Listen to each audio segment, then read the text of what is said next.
Okay, now that I have laid a foundation and given you a little bit more about me so that you know where I'm coming from and all of that, now let's start with some questions.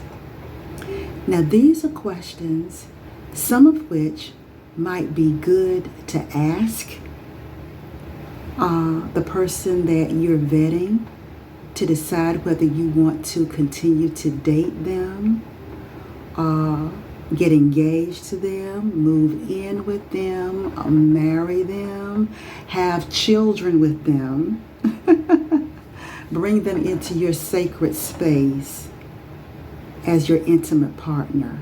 And these may be questions you might want to ask him, or they may be questions that you might want to ask yourself about him. Because I really believe that after every encounter, whether it's a phone call, a date, grabbing coffee, going to a sporting event, in whatever way you all spend time with each other, texting,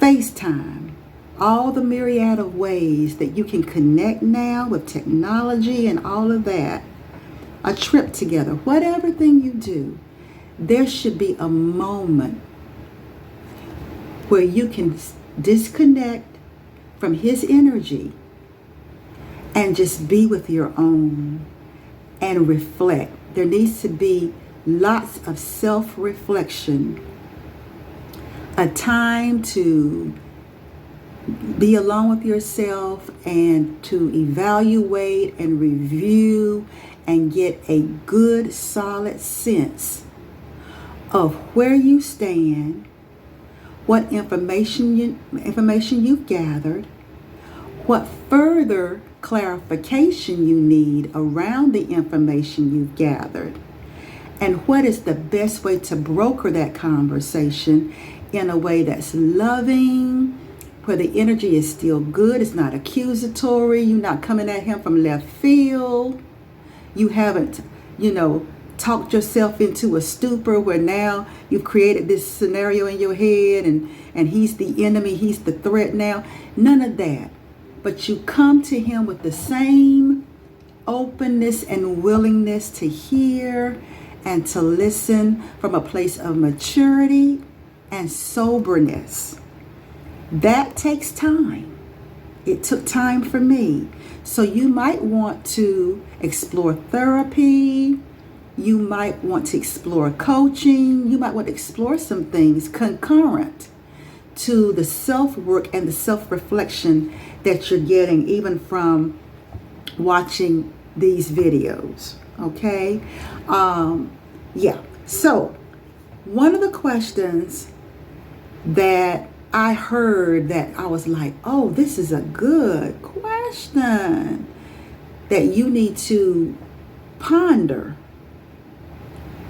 in your interactions with him. Ponder it during and ponder it afterward. Now, when you get really good at walking and chewing gum, you'll be able to have a good time with him and still be sober enough to really hear what he's saying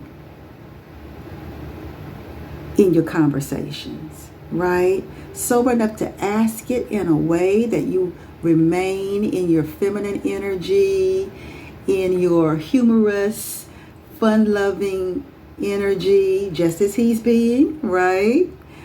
But that you're collecting the information that you need, that you're going to reflect on. You're going to talk to God about if you are a Christian woman, things you're going to pray about and ask God for more insight and more guidance to lead you, to help you to navigate these things. That you might want to put a check mark there and say, I'm just going to put this to the side for now. I haven't resolved it yet, but I'm going to continue to, broker deeper conversations with him. Which, by the way, one of the things that Steve Harvey said that I think it is something worth considering. He says you have to ask a man the same question in 3 different ways to get down to his real, true, honest answer. Because in the beginning, he's going to answer in a way that he wants to impress you, right? He doesn't want to lose any credibility. So he's going to try to answer in a way that's going to impress you. And then he says something about the second way he answers is so that he can look good. You know, I have to really dig into it to find out all the reasons why he says ask him the same question in 3 different ways. Because each time you do it, he's going to reveal a little bit more about it. But anyway, okay. So one of the questions that you might want to ask is, how does your nervous system feel when you're with him? Do you feel peaceful with him? Do you feel like you can be yourself with him? Do you feel like you can relax with him?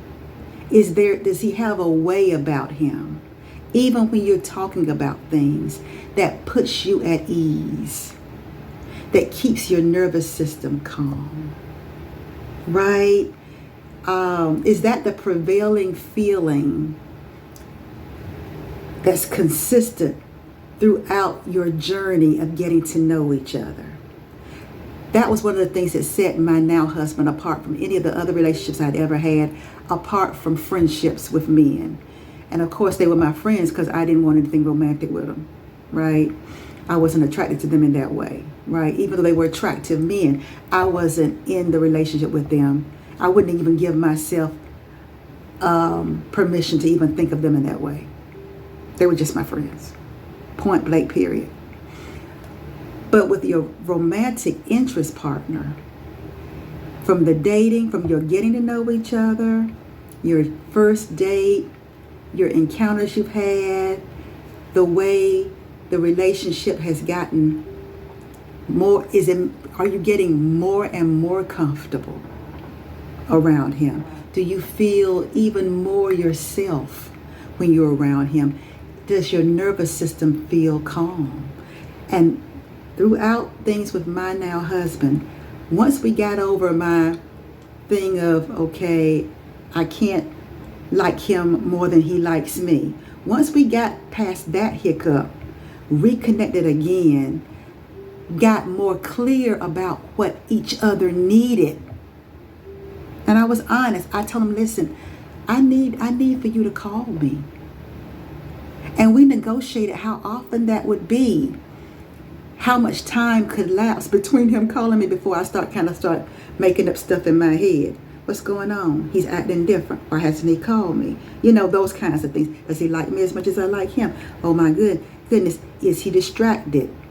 You know, all these things that go through our minds, these game kind of thoughts that go through our minds when that person does not respond in the way that would keep us comfortable by a certain time. And all of us women have that. Your currency may be different from mine, but we all have those moments that if he doesn't do a certain thing by a certain time, we kind of like, what's that about? So he and I had to negotiate that, and I had to really be honest and tell him, listen, I liked you. When we first went on that date, I liked you. I called my girlfriend and told her about the date, and I just knew you were going to call me before I even got back home. And when you didn't, 24 hours went by, 48 hours went by, I was like, okay, wait a minute. What's up with this?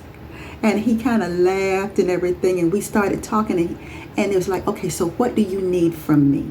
Because we decided that we wanted to try again, but we had to negotiate new, more real and authentic terms before moving forward.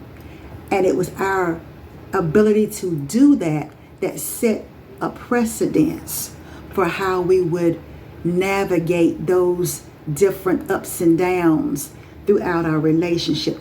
And throughout that, there was a continuity of keeping my nervous system. He was consistent in keeping my nervous system calm. If I got in my head too much, and I talked about it with him, he was always reassuring in his energy He was just consistent. It's like he wasn't like trying to decide whether he wanted to keep dating me. He had already decided that. And so his energy, whenever we got together, was always warm. He always put me at ease. It always stabilized my nervous system and made me feel more and more comfortable and more safe with him. All those little mini reassurances along the way kept my nervous system calm. So how does your nervous system feel? That's something you need to be able to ask yourself. Did you feel anxious with him? Did he say something that made you go, er? When you reflect back on his demeanor, on his energy, how does he feel the more comfortable he gets with you? How does he make you feel the more comfortable he gets with you? Are you getting the feeling that he's starting to take you for granted? Are you getting the feeling that the way he was in the early part of your dating was part of him wooing you? He was just good at dating, but now that you're in the moving toward the relationship part, he is not making as much effort as he did before. You need to be able to check in with your nervous system to see how it feels and where that discontent, where that not feeling quite as comfortable, where is it coming from? And what conversations do you need to have, or observations do you need to have more soberly to get a feel for the real him that's emerging? Is it inconsistent with the way he was? If so, what's different? Is it the more comfortable, the more you show him who you are? Is he starting to take you for granted, or is he becoming, not as interested? That the more he gets to know you, is he becoming less and less interested? It doesn't mean you need to change anything. It just means you need to be aware. Because you want somebody that you can feel comfortable being yourself with. That you don't have to monitor yourself, censor yourself. You don't have to do that. You don't have to nip and tuck and figure out, was it something I said? Do I need to change? Do I need to say it differently? Oh my God. You don't want to have to get into a place where you're micromanaging yourself and becoming less and less your authentic self. Right?